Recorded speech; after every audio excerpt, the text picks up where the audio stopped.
Hello and welcome to our series L&D Explained. In the previous episode, we discussed the first phase of the ADDIE approach, the analyze phase. We have discussed the type of analysis, both statistical and root cause analysis. We also had an overview of how and when to use each one of them. In this episode, we will be discussing how we can use the given outcome of the first phase of the ADDIE approach and how to use it to decide whether or not the performance gap is a learning gap or it is something else. So when you get approached by a stakeholder seeking your support on a performance issue in their department, after you run your analysis and find the gap, this is where you define the gap and categorize it in order to decide whether the learning intervention is going to help with the performance gap or not. And that leads us to the second tool we need to use in order to make that decision.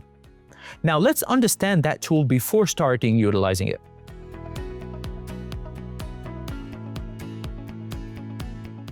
Learning domains are categories of educational activities that target different aspects of human development and learning.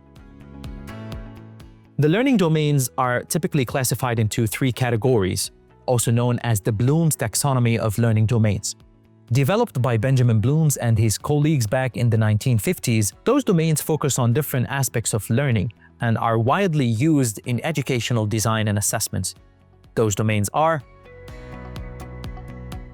cognitive domains, and this is all about how we learn and think. It covers things like gaining knowledge, understanding ideas, and solving problems. Psychomotor domain, which is about physical skills. It's how we move, coordinate, and develop abilities from basic actions to mastering more complex tasks. Affective domain, which is about our emotions and values. It's how we feel, develop attitudes, and adopt new ways of seeing the world. Now that we understand the learning domains, we can use them to categorize our performance gap and the root cause behind it.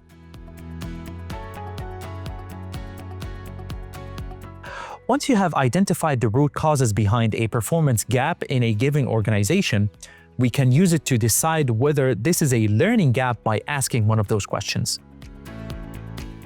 Is the lack of performance due to lack of employees' knowledge? For example, employees are not familiar with specific process, product specs, or feature.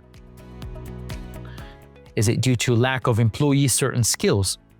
For example, employees are not able to perform a specific report, handle difficult customers, or perform specific sales pitches. Is this due to employees' attitude?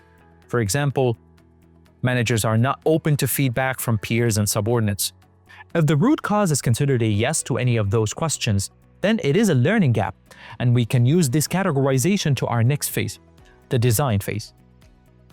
But what if the root cause or the performance gap is not a learning gap? Is it even possible for a performance gap to be something else other than a learning gap? The answer is definitely yes. Performance gap reasons can be a vast spectrum of other things, like resources and admin reasons, poor or insufficient processes, environmental reasons, human capacity, and so on. Now let's assume that the performance gap that you have identified in your analysis is a learning gap. Now what's next?